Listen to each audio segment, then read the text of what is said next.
Welcome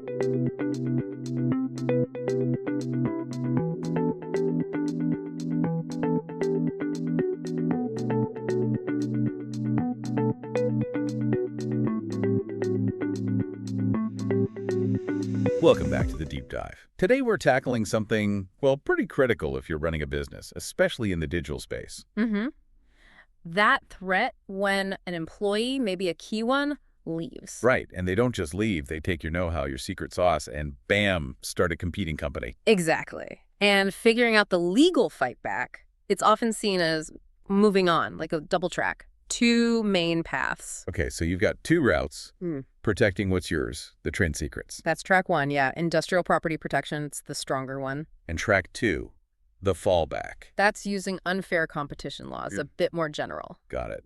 So our mission for you today is to map out these tracks, but also pinpoint the big pitfall, the place where most companies stumble and their legal case just falls apart. Yeah, it happens a lot. Okay, so track one, the main path. Protecting trade secrets. What exactly counts as a trade secret here? Is it just code or? It's broader, actually. It covers corporate info, technical know-how, industrial processes, even commercial data like customer lists, if they meet the criteria. And those criteria are key, right? Absolutely. Yeah. There are three, and they're cumulative, meaning you need all three. Okay, lay them out for us. One, it has to actually be secret, not generally known. Two, it must have economic value because it's secret. Makes sense. And number three. This is the big one.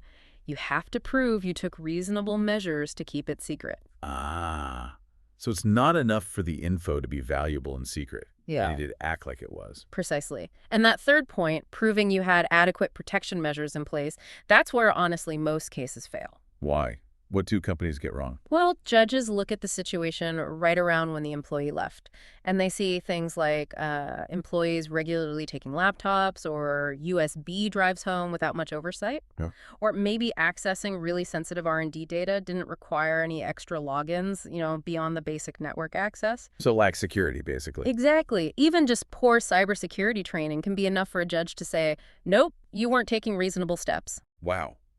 And if you fail that test, the consequences are pretty severe, aren't they? Procedural. Well, it's drastic. It's a huge blow.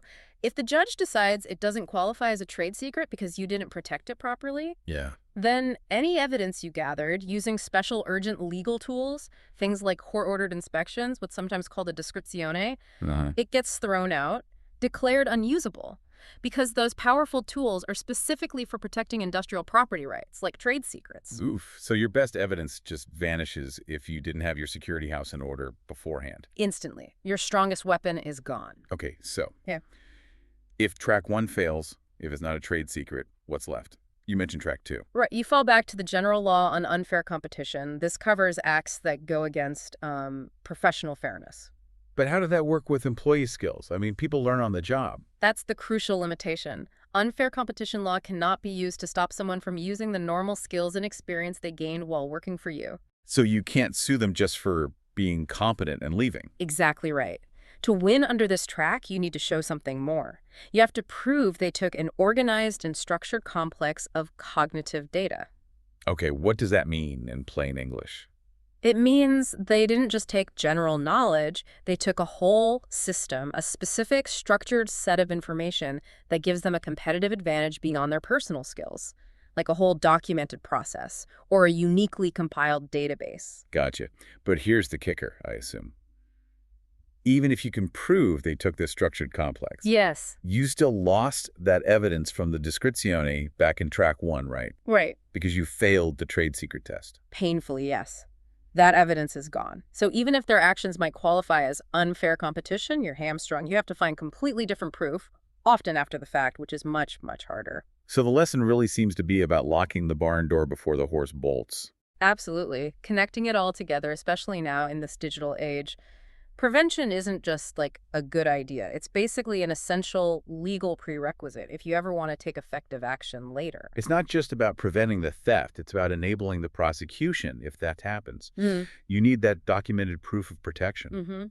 Robust internal policies, clear confidentiality clauses in contracts, specific technical measures like access controls, encryption, all implemented ex ante.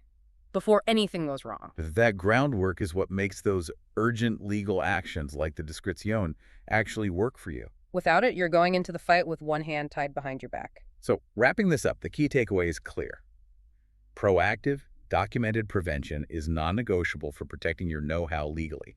Definitely. And it leaves us with a really interesting question, I think. Given how fast technology moves and thinking about these legal tests, where does the law practically draw that line? The line between an employee's legitimate, hard-won skills and a company's protectable, structured know-how. Yeah, it's a tough one. Something for you to think about regarding your own business. How defensible is your key information, really?